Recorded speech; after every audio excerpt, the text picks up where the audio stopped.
Senhor, meus irmãos, Pastor Davi Passos aqui para mais um estudo da nossa Escola Bíblica Dominical. Hoje, lição 2 do terceiro trimestre de 2024. Tá? Estamos aqui com o título desta lição, o livro de Ruth. Então, acompanhe aí na sua lição para que nós possamos estar estudando e meditando um pouquinho nesta palavra. Texto áureo desta lição se encontra no livro de Ruth, capítulo 1, versículo 1, que diz assim a palavra de Deus. E sucedeu que, nos dias em que os juízes julgavam, houve uma fome na terra, pelo que um homem de Belém de Judá saiu a peregrinar nos campos de Moabe, ele, sua mulher e seus 2 filhos. A verdade prática desta lição nos fala o seguinte: servir a Deus não nos isenta de crise. Em qualquer circunstância, o segredo é permanecer fiel, confiante na providência divina. Leitura em classe. Nós encontramos no livro de Ruth, capítulo 1, versículo 1 até o 5, que você pode acompanhar aí com a sua Bíblia ou também na sua lição, que diz assim a palavra do Senhor.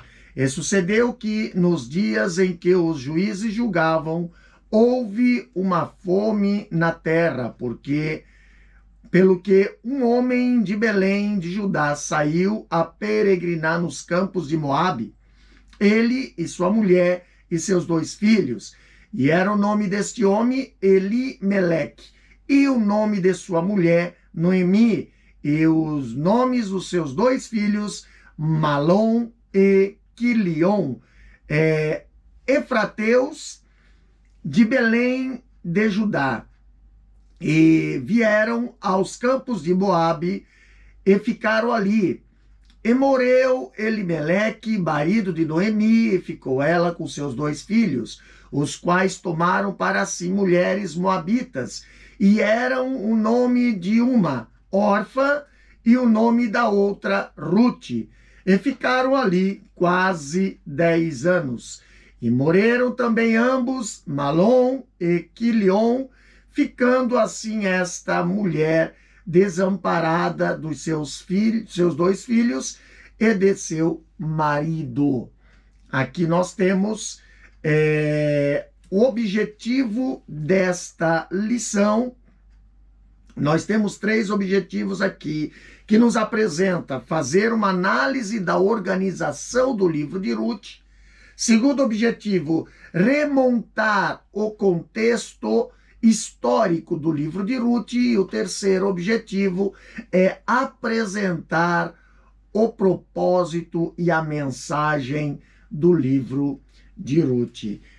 Então, meus queridos irmãos, professores, alunos que nos ouvem neste momento, o livro de Ruth, como diz a introdução desta lição, se destaca não apenas por sua beleza literária, mas principalmente pela profundidade espiritual de sua mensagem, fonte de inspiração para os judeus e cristãos ao longo dos séculos.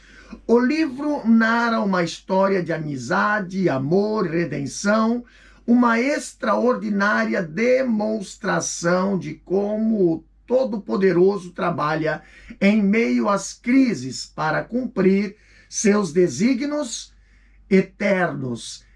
Ele transforma a tristeza em alegria, perdas em ganhos, derrotas em vitórias.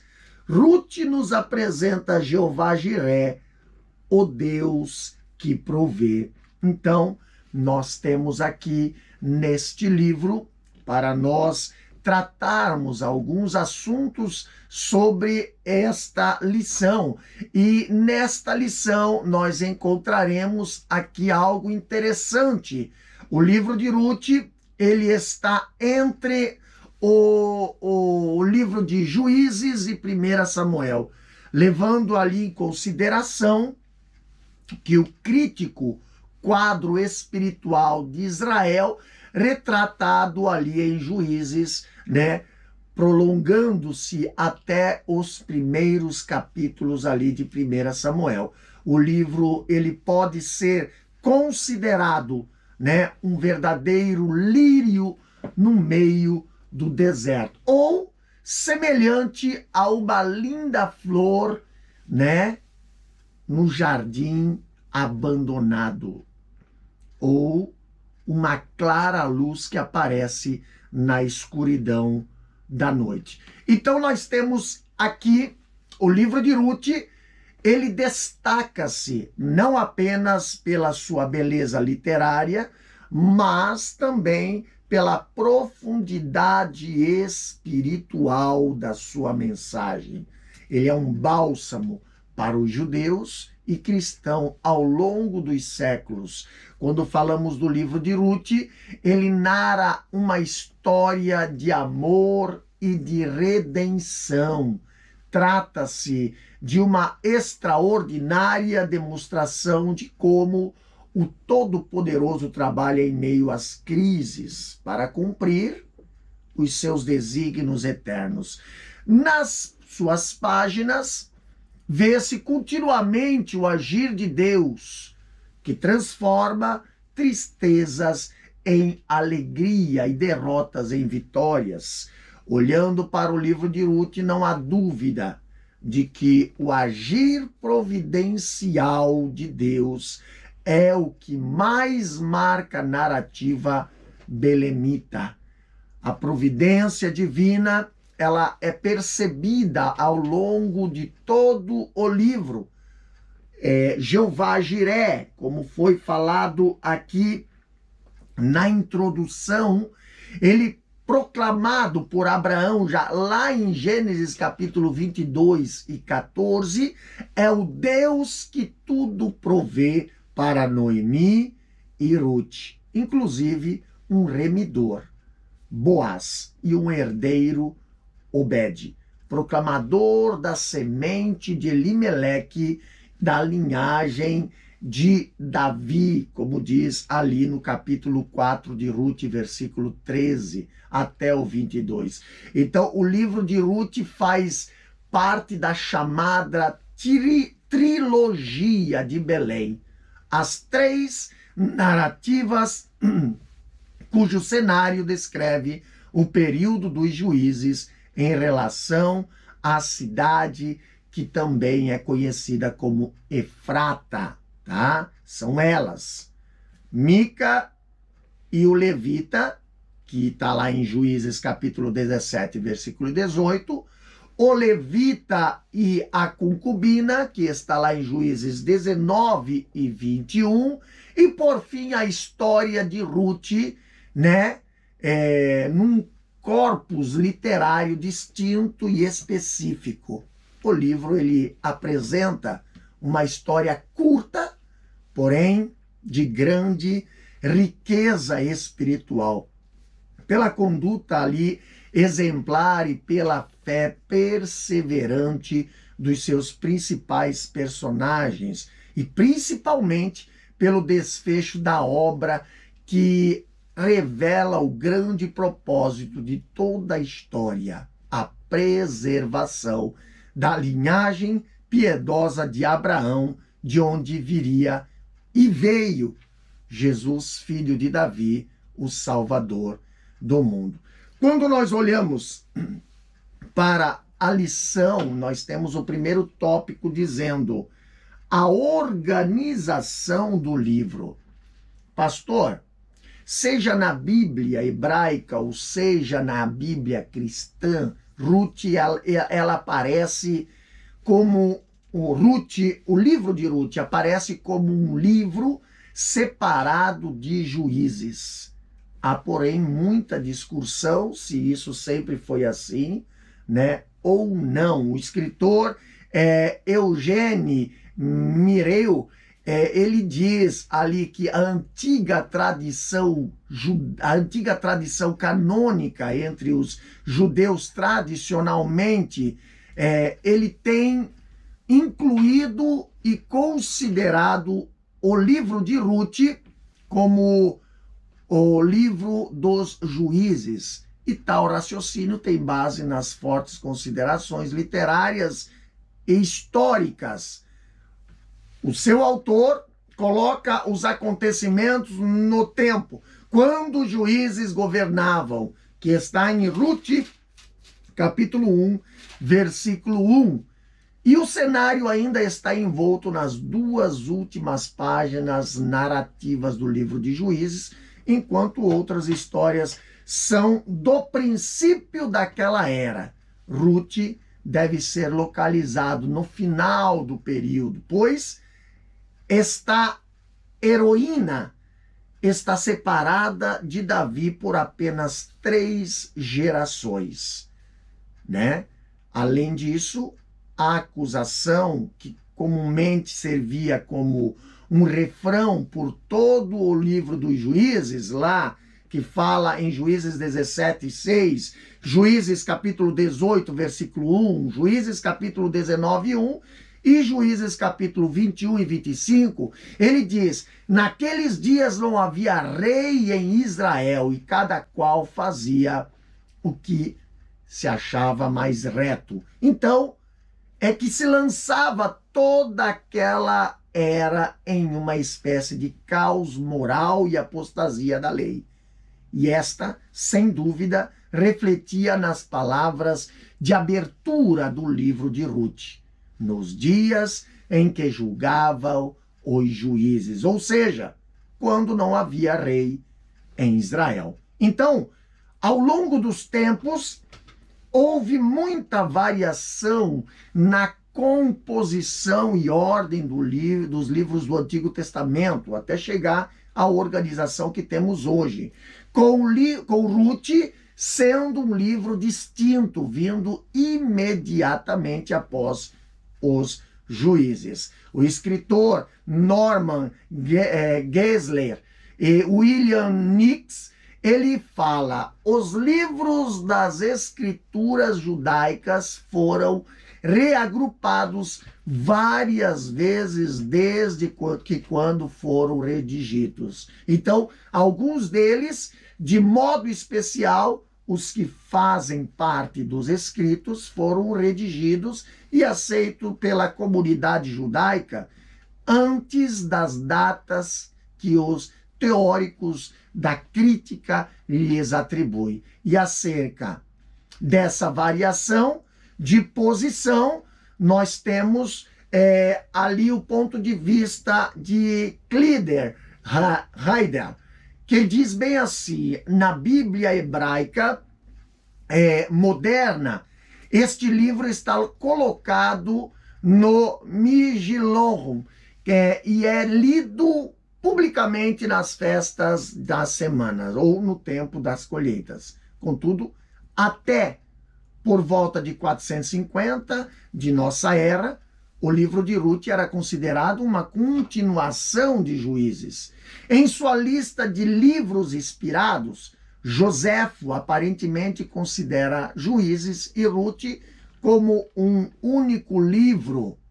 E ao que tudo indica, Jerônimo, ele deixa implícito que os dois estavam juntos no cânon hebraico.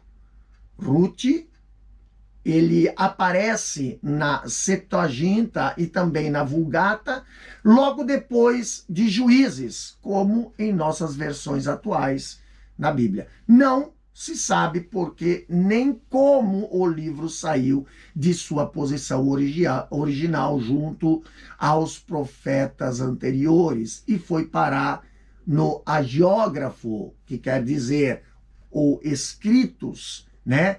A terceira divisão do cânon hebraico. Então, embora a formação do conjunto literário e a ordem dos livros tenha sofrido variação, é preciso ser dito, contudo, que os livros do Antigo Testamento como conteúdo canônico, jamais estiveram em disputa na antiga comunidade de Israel. Na lição, nós temos o primeiro tópico, que diz ali com o título A Bíblia Hebraica. O livro de Ruth pertence à terceira divisão ou seção do Tanakh, que é a Bíblia Hebraica, que é composta apenas dos livros do Antigo Testamento, na Bíblia cristã.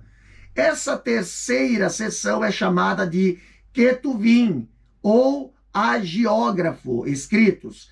A primeira seção é a Torá, Pentateuco, e a segunda é o Neviim, profetas.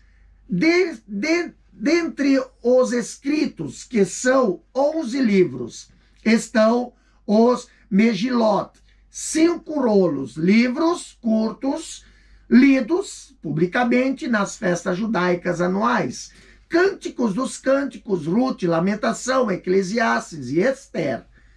Em função de narrar fatos ocorridos durante a colheita, a leitura litúrgica de Ruth era tradicionalmente feita durante o Shavuot, Pentecoste e a festa da colheita.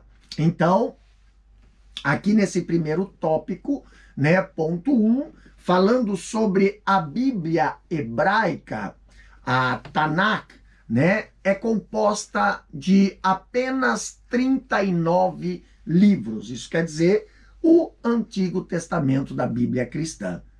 O livro de Ruth, ele pertence à terceira divisão ou seção, chamada Queluvim, ou hagiógrafos, que quer dizer escritos sagrados.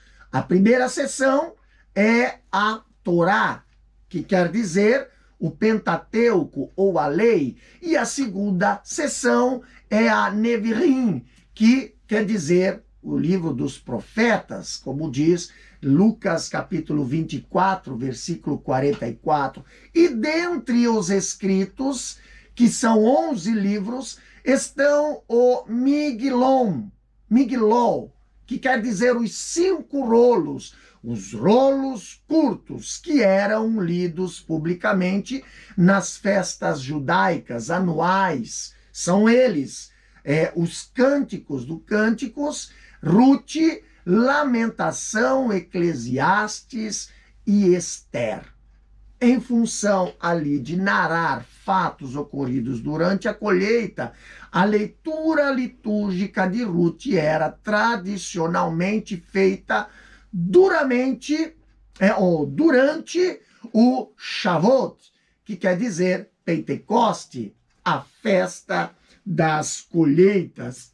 Já quando nós olhamos na lição 1.2, ali lemos para nós ali o que diz o título, na Bíblia cristã. Então, o que diz ali? Enquanto a Bíblia hebraica estava dividida em 3 seções, Pentateuco, Profetas e Escritos, o Antigo Testamento na Bíblia cristã é composta de 4. Pentateuco, poéticos, históricos e proféticos. Tá? Ruth está categorizada como um livro histórico por seu evidente gênero narrativo, mas é identificado também por sua extraordinária beleza poética, empregando o estilo de linguagem próprios do hebraico clássico. O autor expõe aspectos subjetivos da vida dos personagens. A obra está organizada em 4 capítulos, somando 85 versículos. Então, enquanto a Bíblia hebraica está dividida em 3 seções, como nós lemos aqui, Pentateuco, Profetas e Escritos, o Antigo Testamento da Bíblia cristã, essa que nós usamos, é composto de 4 seções: Pentateuco, poéticos, históricos e proféticos.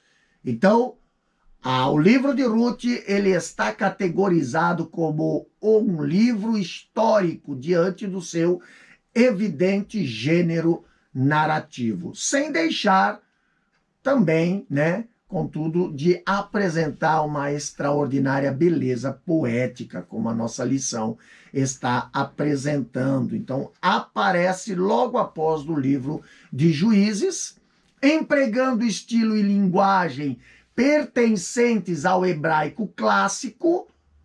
O seu autor ali expõe vários aspectos subjetivos da vida dos personagens, tá?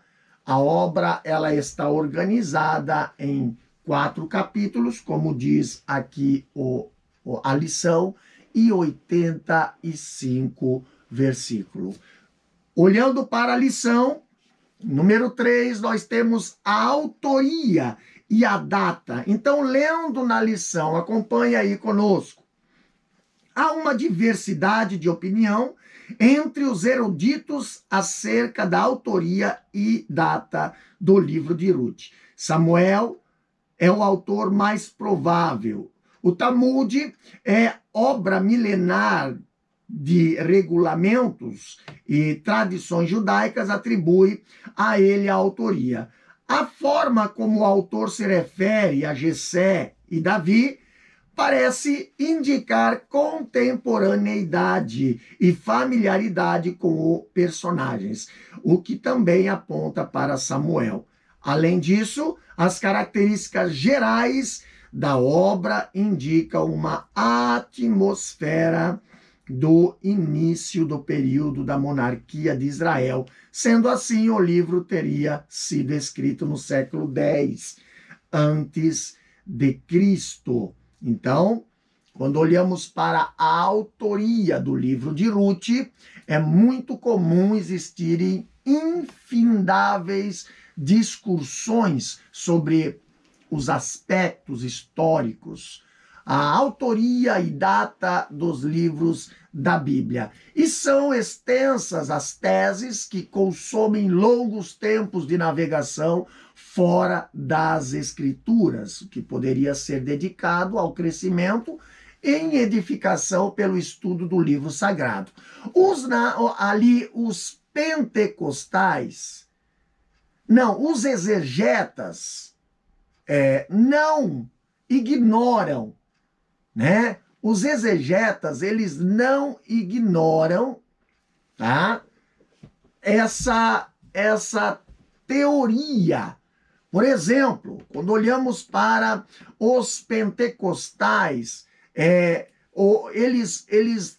eles olham para esta autoria, o mundo acadêmico, e nem negam o valor das suas pesquisas quando produzem extraordinárias descobertas a respeito da história bíblica e dos seus registros sagrados, tá? E canônicos. Então eles dedicam, contudo, mais tempo para os estudos das próprias escrituras e não para tudo o que a alta crítica escreve acerca dela.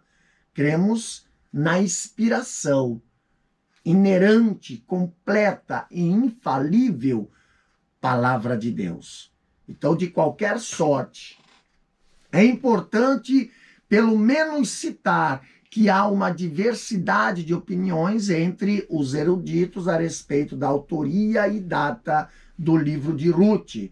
Samuel é o autor mais provável, embora Esdra e Ezequias também seja citado como supostos autores lá na coleção da Bacon, né? Já quando olhamos o Talmud, né, obra milenar de regulamentos e tradições judaicas que nós lemos aqui na lição, ele atribui a Samuel a autoria. A forma como o autor refere-se a Jessé e a Davi parece indicar ali contemporaneidade, né? e familiaridade com os personagens, o que também aponta para Samuel também. E além disso, as características gerais da obra ali indicam uma atmosfera própria do início do período da monarquia de Israel, reforçando ainda mais a autoria do profeta e também sacerdote e último juiz de Israel. Agora, quanto à data, também há muito debate e imprecisão. Contudo, considerando a provável autoria de Samuel, o livro teria sido escrito no século X a.C. Um dos principais argumentos para essa conclusão, como destaca ali o escritor Leon Maurice, ele diz respeito ao estilo e à linguagem presente na obra, né? Pertencente ao hebraico clássico, tá? O que indica uma época primitiva, ou seja, dos dias de Samuel, logo após os fatos narrados no livro, bem distante do estilo visto em livros escritos no período pós-exílico, segunda metade do século V a.C., como os livros das crônicas dos reis de Israel, né? Escrito provavelmente por Esdra. Então, de fato, verifica-se que a narrativa de Ruth encerra-se com a referência de Davi, lá em Ruth, capítulo 4 e 22, aonde diz: e Obed gerou a Jessé, e Jessé gerou a Davi. Então, seria de todo improvável que o livro, escrito após a monarquia, né, e no período pós-exílico, não citasse qualquer outro rei de Israel, principalmente Salomão. Tá? Então, nós temos aqui falando sobre a data e a autoria, né? Mas no tópico 2 da nossa lição, nós vemos o contexto histórico. Pastor, no capítulo anterior, nos apresentamos um panorama do contexto histórico do livro de Ruth, os dias de Juízes, né, que está em Ruth capítulo 1, versículo 1. E esse período, que durou mais de 3 séculos, começou depois da morte de Josué, por volta ali de 1375 a.C., e estendeu-se até o início da monarquia de Israel, com a ascensão de Saul ao trono, ali por volta de 1050 a.C. Então, esses fatos narrados em Ruth, ele deve ter ocorrido mais para o fim dos dias dos juízes, em função da proximidade geracional com Davi. Boaz gerou a Obed, Obed gerou a Jessé, e Jessé gerou a Davi. Ruth capítulo 4, 21 e 22. Então, apenas 3 gerações, portanto, separaram Ruth, o livro de Ruth, de Davi, tá? Então, quando olhamos aqui no contexto histórico, tópico 1 do contexto histórico aqui, tópico 2, ponto 1, nós temos aqui, ó, lendo na Bíblia, nos tempos dos juízes, não há uma data precisa para os fatos narrados em Ruth.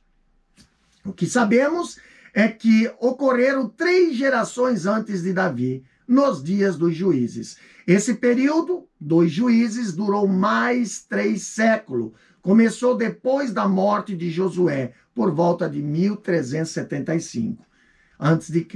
E se estendeu até o início da monarquia de Israel, com a ascensão de Saul ao trono, em 1050 a.C. Foi marcado por uma grande anarquia e uma profunda apostasia e infidelidade do povo hebreu. Uma frase que indica bem aquela época sombria é: cada qual fazia o que parecia direito aos seus olhos. Sem uma sábia direção, o povo perece. Então, Aqui, nesta parte dessa lição, primeiro ponto, nós vemos que os dias dos juízes foram marcados por uma grande anarquia e uma profunda apostasia e infidelidade do povo hebreu, como diz Juízes capítulo 1, versículo 7 ao 19. Como já assinalado, uma frase que identifica bem esse período é lá em Juízes 17 e 6, dizendo: cada qual fazia o que era direito aos seus olhos, como nós lemos aqui nesse primeiro ponto do tópico 2. Na nova tradução da linguagem de hoje, ela traduz como cada um fazia o que bem queria. Isso demonstra um quadro anárquico que estava em Israel, bem diferente do propósito e da ordem de Deus estabelecida por intermédio de Moisés, que previa uma unidade nacional sob a obediência da lei, que está lá em Deuteronômio 31, 12 e 13. Então, a sensação de estabilidade pela conquista da terra e o seu estabelecimento nas cidades, como diz Josué 2 e 6, somando a convivência com povos cananeus que não foram desalojados, produziram uma drástica mudança no coração da nação israelita ao longo das gerações. Então, Josué advertia ao povo que não se misturasse nas nações que havia ficado na terra e que sequer fizesse menção aos nomes dos seus deuses. Josué 23 e 7 diz: mas o povo deveria manter um extremo zelo de Deus e da sua palavra, obedecendo a ele em tudo e buscando viver isento de todos os costumes dos cananeus que permaneceram na terra. Mas Israel fez o contrário de tudo isso. Então nós temos aqui, este segundo ponto, Aí entramos aqui no secularismo, hedonismo e idolatria. O segundo ponto do tópico 2, lendo ali na nossa lição, acompanhando aí, diz bem assim, depois da morte de Josué e dos demais líderes de seu tempo, levantou-se uma geração que não tinha uma profunda comunhão com Deus e não conhecia o que ele havia feito ao povo hebreu. Israel cedeu ao estilo de vida pecaminoso dos cananeus e foi atraído à adoração dos seus deuses. Secularismo e hedonismo sempre levam a grandes tragédias morais e espirituais. O pervertido culto a Baal, o deus da chuva, e a Astarote, a deusa do sexo e da guerra, passou a ser praticado pela nação hebreia em um degradante nível de imoralidade e idolatria. A falta de uma liderança espiritualmente madura e temente a Deus causa prejuízos incalculáveis ao povo. No reino de Deus não basta ter carisma para liderar, é preciso ter caráter aprovado. Meus queridos professores, alunos, o principal marco da transição da fidelidade do culto hebreu para a frieza, o declínio e a apostasia foi a morte de Josué e dos demais líderes do seu tempo. A nova geração que não tinha uma profunda comunhão com Deus e não conhecia o que ele havia feito em favor do povo hebreu, desviou-se do caminho. E o resultado disso foi uma rápida corrupção moral e espiritual da nação. Ali em Juízes, capítulo 2, versículos 7 a 13, nós encontramos essa passagem. Israel cedeu ao estilo de vida pecaminoso e aos deuses dos cananeus. O pervertido culto a Baal. Baal, ali que representava o deus da tempestade e da chuva. E também o culto a Astarote, que também ali representava a deusa do amor e da fertilidade. Então passou ali a ser praticado pela nação num degradante nível de imoralidade e idolatria. A nação de Israel, ela tornou-se secularista, hedonista, idólatra, entregando-se aos prazeres carnais e aos ídolos dos cananeus, como ali fala Matren, né? Quando diz que toda essa geração em alguns anos se esfriou. Suas obras, instruções e exemplos morreram e foram enterradas com eles. E surgiu outra geração de israelita que tinha tão pouca compreensão da religião e se preocupava tão pouco com ela que, apesar de todos os benefícios da sua educação, podemos verdadeiramente dizer que não conhecia o Senhor da forma correta. Ou seja, não o conhecia como havia se revelado, completamente devotados ao mundo ou tão indulgentes com a carne no que se referia ao ócio e à luxúria, que não davam a mínima importância para o verdadeiro Deus e a sua santa religião. Então, dessa forma, foram facilmente atraídos aos profetas, aos falsos deuses e às suas superstições abomináveis, né? Quando abandonaram o início ali, quando abandonaram o único e verdadeiro Deus, não se tornaram ateístas, nem eram tão insensatos a ponto de dizer não há Deus. Mas eles seguiram outros deuses, retinham tanto da natureza pura a ponto de dizerem que existia Deus, mas também permaneciam tanto da natureza corrupta que multiplicavam os deuses.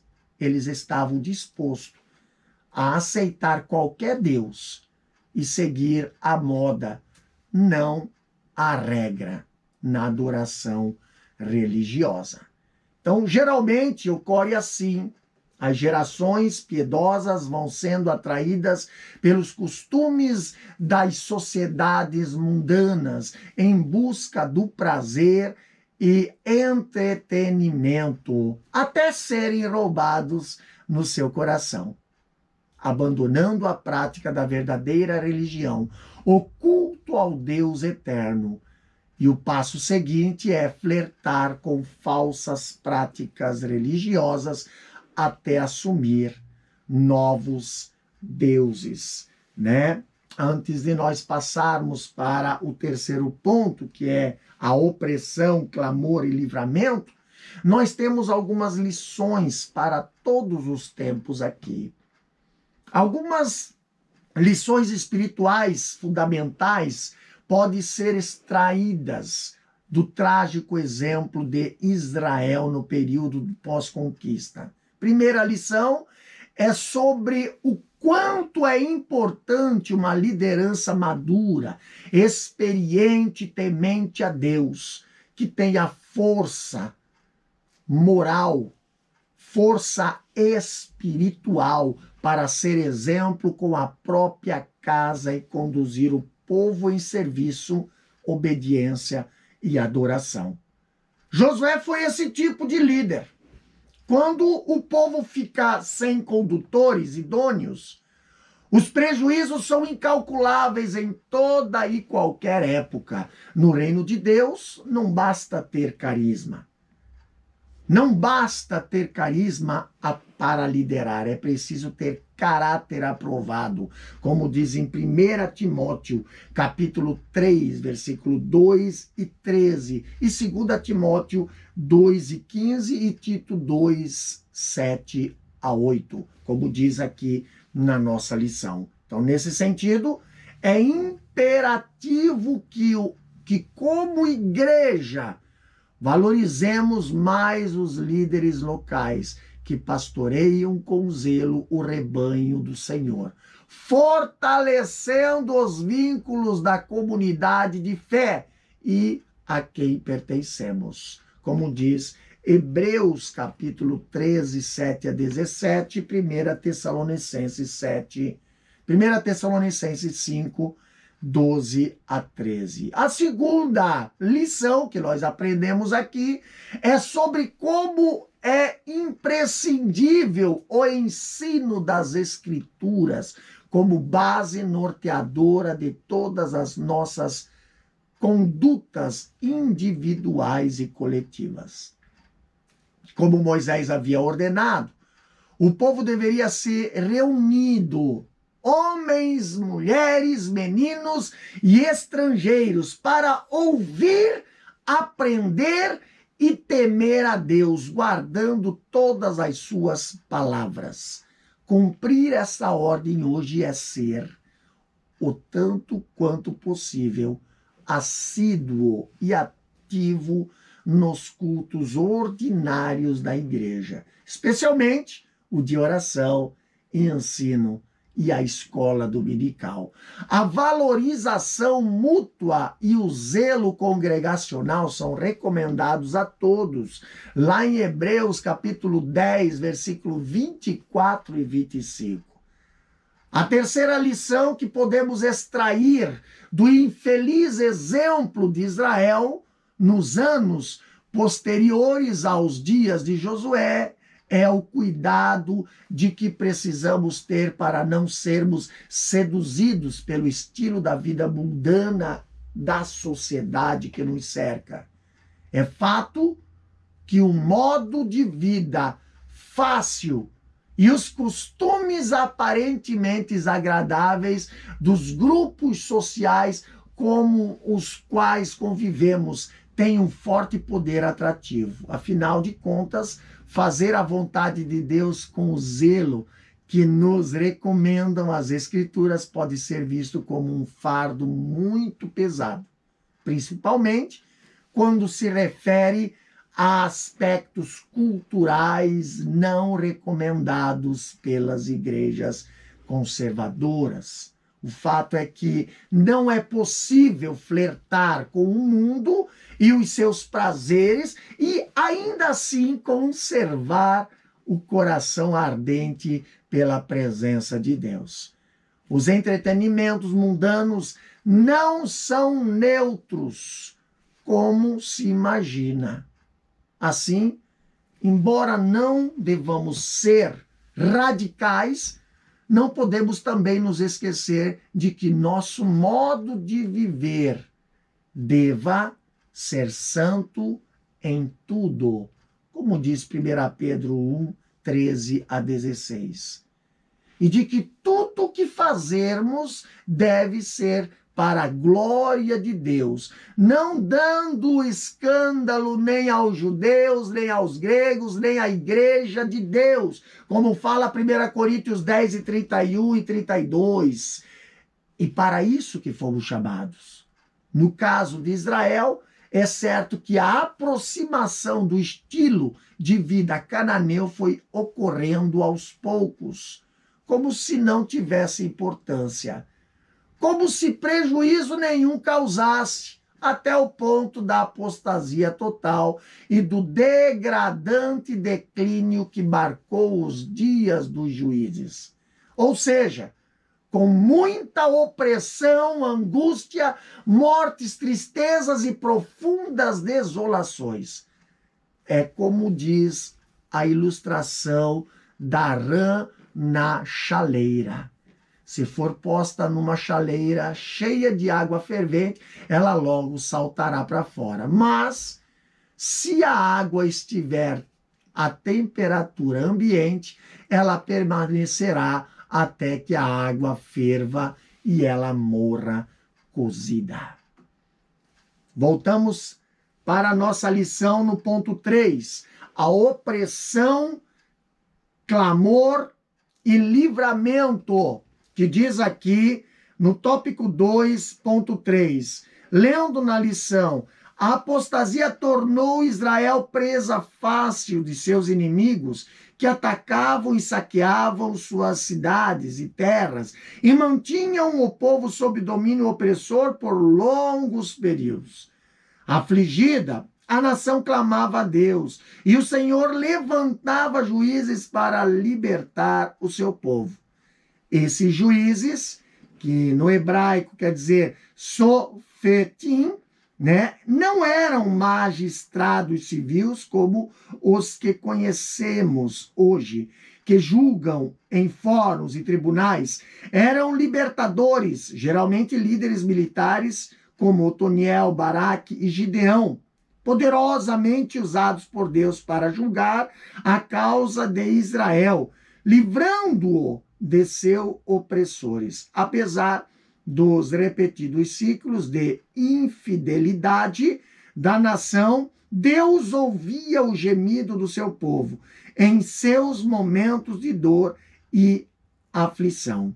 O Senhor é longânimo e cheio de misericórdia. Ele ouve os que a Ele clamam. Meus queridos, o Deus de Israel, ele cumpriu integralmente a sua palavra enquanto a nação de Israel foi fiel a ele. Como escreveu Josué, lá no capítulo 21, versículo 45, que diz: palavra alguma falhou de todas as boas palavras que o Senhor falara à casa de Israel. Tudo se cumpriu. Isso mostra o inestimável valor da confiança em Deus, a despeito de qualquer circunstância. Enquanto permaneceu fiel a Deus, o povo de Israel desfrutou a proteção sobrenatural. Lá no versículo 44 do capítulo 21, ali diz: nenhum de todos os seus inimigos ficou em pé diante deles, todos os seus inimigos o Senhor deu na sua mão. Então tudo mudou quando o povo pecou. Com a apostasia, a nação tornou-se presa fácil dos seus inimigos, cujo exército atacava e saqueava as cidades e terras de Israel, mantendo o povo sob o seu domínio opressor por longos períodos. Juízes capítulo 3, versículo 7 até o 9, ali nos conta. Também lá no capítulo, no versículo 12 até o 14, também, e o Juízes capítulo 4, versículo 1 até o 3, e o capítulo 6, versículo 1 ao 6. Então nós temos ali a opressão por longos períodos, Israel afligida, a nação clamava a Deus e o Senhor levantava juízes para libertar o seu povo, como diz no capítulo 2 e 18 de Juízes.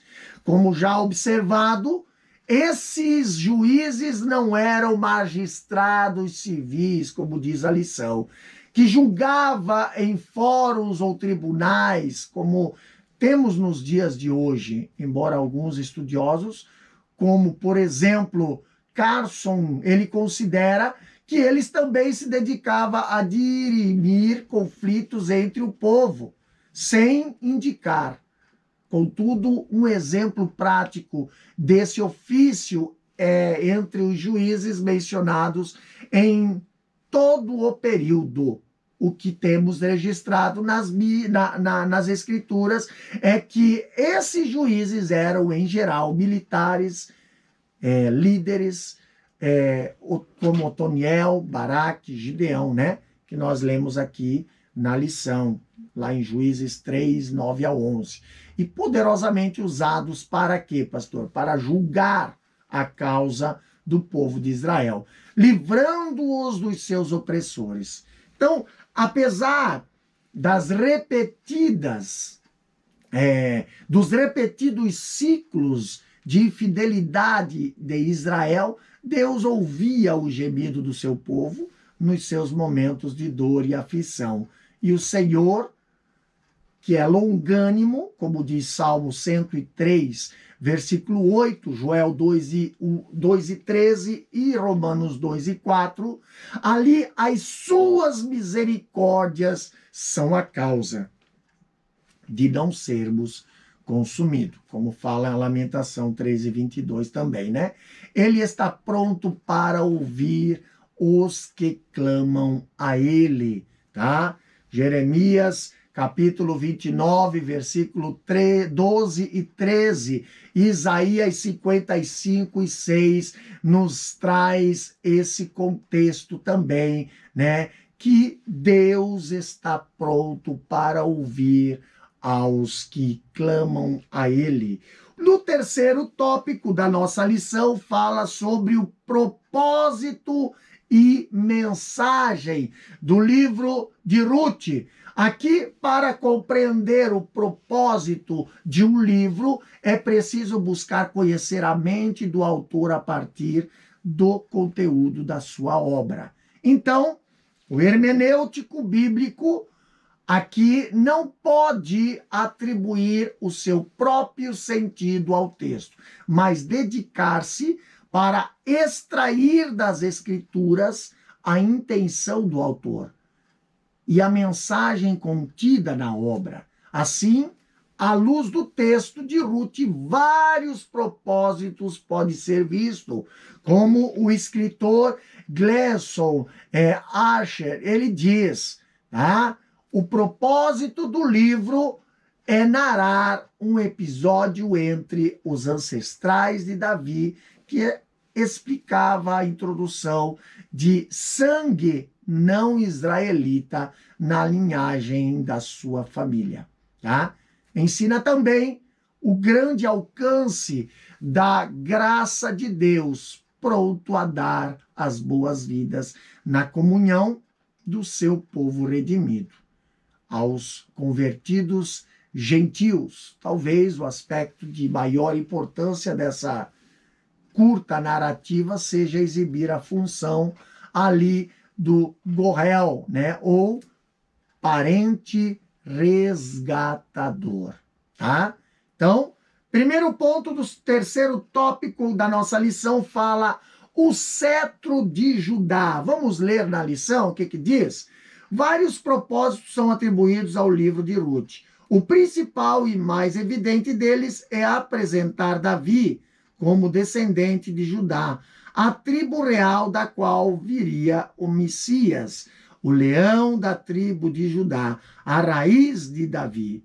Então, ali diz, em Gênesis 49, 10, diz, o cetro não se apartará ou não se arredará de Judá, nem o legislador dentre seus pés, até que venha Siló, e a ele se congregarão os povos. Embora Rúben fosse o primogênito de Jacó, seu ato de desonra ao leito do pai, deitando-se com sua concubina, fez com que perdesse a primogenitura, a posição de liderança. A promessa feita a Abraão seguia agora pela descendência de Judá, sendo Samuel o autor do livro de Ruth.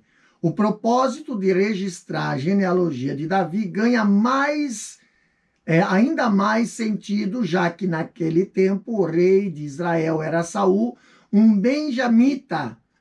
A ancestralidade de Davi o legitimava para o trono. Então, Quando aqui nós lemos sobre o cetro de Judá na lição, sem dúvida, o principal e mais evidente propósito do livro de Ruth é o registro da linhagem de Davi, como fala ali em Ruth capítulo 4, versículo 18 a 22.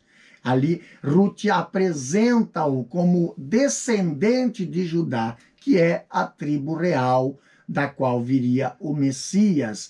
Ali, o leão da tribo de Judá, a raiz de Davi, como diz Apocalipse 5 e 5. E Gênesis 49, 10 também dizia: o cetro não se arredará de Judá, nem o legislador dentre seus pés, até que venha Siló, e a ele se congregarão os povos. Então, embora Rúben fosse o primogênito de Jacó, mas, como nós lemos aqui na lição, o seu ato de desonra ao leito do pai, deitando-se com a sua concubina, fez com que perdesse a primogenitura. Isso quer dizer, perdeu a sua posição de liderança, como fala ali em Gênesis 35 e 22, e também em Gênesis 49, 4.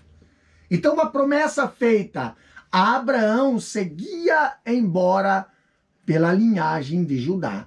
Se Samuel for o autor do livro de Ruth, o propósito de apresentar a genealogia de Davi ganha ainda mais sentido, já que nós vemos aqui a lição falando, né, que Saul, o rei, né, ele era um benjamita, tá? Que ocupava o trono naquele tempo, como diz 1 Samuel 9, 1 a 2, tá? Então, o registro das ancestralidade de Davi funcionaria como uma legitimação para o futuro rei de Israel. No tópico 3, no ponto 2, aqui nós encontramos o título Amor e Redenção. Lendo na lição, fala assim: a mensagem principal de Ruth é o amor de Deus e seu plano de redenção da humanidade, como representante de judeus e gentios, respectivamente. Boaz e Ruth prenunciam a derrubada da parede de separação. Então, a redenção é vista no livro nos seus sentidos literal e tipológico.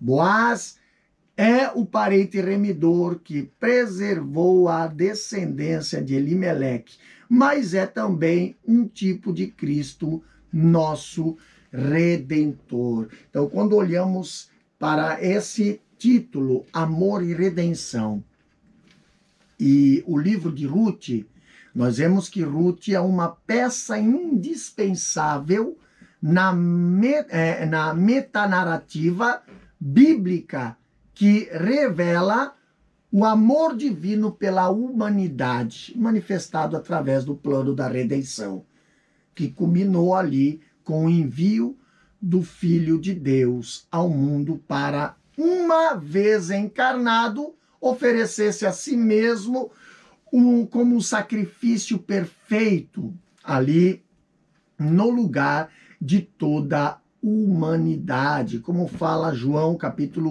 1, versículo 1 ao 14, também João 3 e 16, né? E Gálatas 4, 4 ao 5. Esta é uma mensagem aqui principal do livro. O amor de Deus e o seu plano de redenção da humanidade, sem acepção de pessoas, como fala lá em Atos 10, né? Capítulo 34 a 44.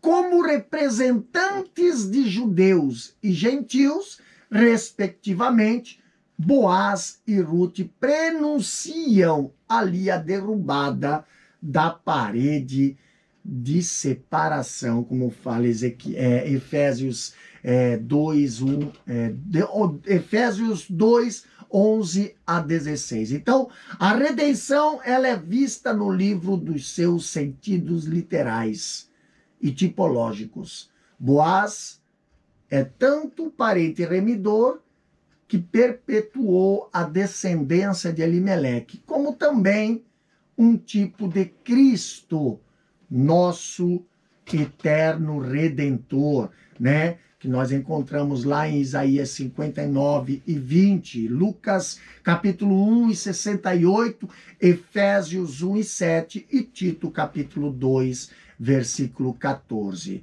No terceiro ponto, aqui do tópico 3, nós encontramos o título Fidelidade e Altruísmo. Lendo na lição, nos diz assim: o livro de Ruth abre uma janela que nos permite ver que nem tudo era trevas nos dias dos juízes. Havia um remanescente fiel que temia a Deus e foi usado por ele para cumprir seus propósitos.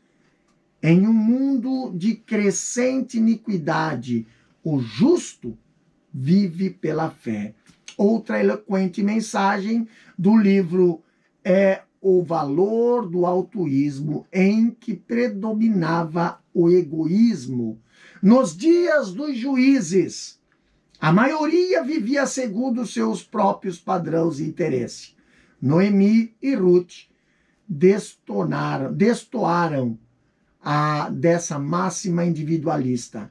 Sogra e nora não pensava em si mesmo.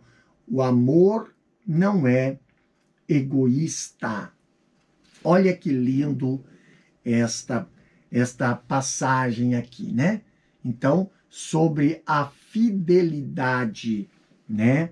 A fidelidade e altruísmo. O período dos juízes não tinha como característica principal a busca egoísta dos próprios interesses. Era um por si, busca ali. Era cada um por si e cada um fazia o que bem pensava, né? Paradoxalmente, o livro de Ruth é um oásis de altruísmo. Noemi, viúva, sem filhos, prefere o bem-estar de suas noras, liberando-as para voltar para suas respectivas famílias. Não pensou em si mesmo. Ruth, capítulo 1, versículo 8 ao 15, nós temos essa passagem. Agora nós vemos uma jovem moabita, deixa a terra dos seus pais para acompanhar a sua sogra, já idosa, que não tinha nenhuma perspectiva material ou humana de trazer-lhe um futuro promissor, como diz ali Ruth 1, 16 e 17. Pobre, sem filhos, Noemi não tinha realmente o que oferecer a Ruth. Já em Belém, o comportamento de Ruth foi voltado integralmente ali para a proteção e o cuidado da sogra, e de forma voluntária, como diz Ruth 2, versículo 2, versículo 17, versículo 18. Então Ruth não esboçou uma atitude ali sequer que lhe pudesse favorecer em primeiro lugar, como a busca de um casamento como qualquer homem belemita, né? Ruth 3 e 10 fala. Então, na verdade, o interesse por casar-se não surgiu da decisão dela, mas da específica orientação da sogra. Ruth 3 e 1 a 6 fala sobre isso aí. E esse comportamento de Noemi e Ruth dá uma eloquente mensagem. O valor do altruísmo num mundo dominado pelo egoísmo. Quando nos dias dos juízes todos viviam segundo seus próprios padrões e interesse. Ali em Juízes 21 e 25 fala. Agora nós vemos Noemi e Ruth exalam a abnegação, destoando dessa máxima individualista. Sogra e nora não pensavam em si mesmo. Elas praticavam ou praticaram o amor que não busca em seus próprios interesses, como diz 1 Coríntios 13:5. Por todo esse cenário de benevolência, o livro de Ruth, que na qual estamos estudando hoje, nesta lição, permite-nos saber que nem tudo era trevas nos dias dos juízes. Havia um remanescente fiel que temia ao Senhor e foi usado para cumprir os seus propósitos. Lá no livro de Jó, capítulo 42, versículo 2, ele fala, né? E também aqui, Cleider Riedel, ele fala no seu livro, ele diz que esse livro revela que a nobreza e a graça não desapareceram de Israel, até mesmo naqueles dias mais rudes da agitação e anarquia. A verdadeira piedade e simplicidade do modus vivendi nunca deixara de existir, nem mesmo no meio de um período tão rústico. Então, conforme descobriu Martim Lutero, lá em 1483 até 1546, em um mundo de crescente iniquidade, o justo vive pela fé. Mateus 24, 12 e 13 e Abacuque 2 e 4. Vamos para a conclusão desta lição? A conclusão aqui desta lição nos diz bem o seguinte: o livro de Ruth nos ensina que, a despeito da incredulidade, dos pecados do homem, Deus sempre trabalha para cumprir os seus desígnios, sem violar o princípio do livre-arbítrio humano. O Todo-Poderoso conduz a história e executa seu plano eterno de redenção. O livro também nos mostra como a fidelidade de Deus se aplica às circunstâncias comuns da vida. Em tudo ele é fiel. Então, o livro de Ruth mostra-nos que o Deus da providência é soberano e continua no controle da história. Os seus propósitos eternos e tudo o que ele planejou não pode ser frustrado. E a despeito da incredulidade dos pecados do homem, o Senhor, ele trabalha para cumprir os seus desígnios. O que ele precisa é encontrar quem esteja disposto a obedecer-lhe em tudo, como fala Ezequiel 22 e 30. Assim, sem quebrar os princípios do livre-arbítrio, ele conduz a história e executa os seus elevados planos. Por quê? Porque o Senhor é fiel em todo tempo. Amém? Vamos para a nossa revisão de conteúdo. Aqui o nosso questionário. Primeira questão diz bem o seguinte: como o livro de Ruth é classificado na Bíblia hebraica? Resposta: o livro de Ruth pertence à terceira divisão ou seção do Tanakh, a Bíblia hebraica Ketuvim ou hagiógrafos escritos, tá? Segunda questão diz assim: como e por que o livro é categorizado na Bíblia cristã? Resposta diz assim: Ruth está categorizado com o livro histórico por seu evidente gênero narrado. Terceira questão: que evidências apontam para a autoria de Samuel? Resposta: o Talmud é obra milenar de regulamentos e tradições judaicas, atribui a ele a autoria. A forma como o autor se refere a Jessé e Davi parece indicar contemporaneidade e familiaridade com os personagens, o que também aponta para Samuel. Ruth, capítulo 4 e 17. Quarta pergunta. Qual o contexto histórico de Ruth? Resposta: o tempo dos juízes. Quinta e última pergunta. Qual a principal mensagem do livro de Ruth? Resposta: vários propósitos são atribuídos ao livro de Ruth. O principal e mais evidente deles é apresentar Davi como descendente de Judá, a tribo real da qual viria o Messias, o leão da tribo de Judá, a raiz de Davi. Apocalipse, capítulo 5 e Ruth, capítulo 4, versículo 18. Apocalipse, capítulo 5, versículo 5 e Ruth 4 e 18. E chegamos ao término de mais uma lição aqui desse terceiro trimestre de 2024.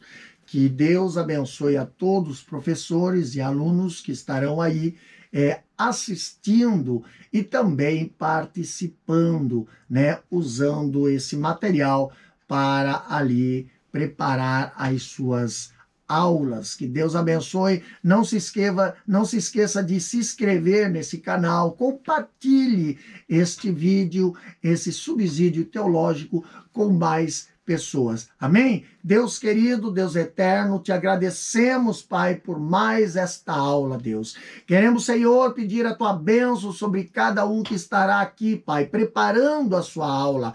Cada professor, a cada aluno, Senhor, a cada um que estará aqui, Pai, usando este vídeo para preparar, Senhor, o seu material. Deus abençoa cada classe, abençoa cada professor, abençoa cada um, Pai. Assim nós te pedimos e te agradecemos no nome de Jesus. Amém e amém. Que Deus abençoe, meus queridos.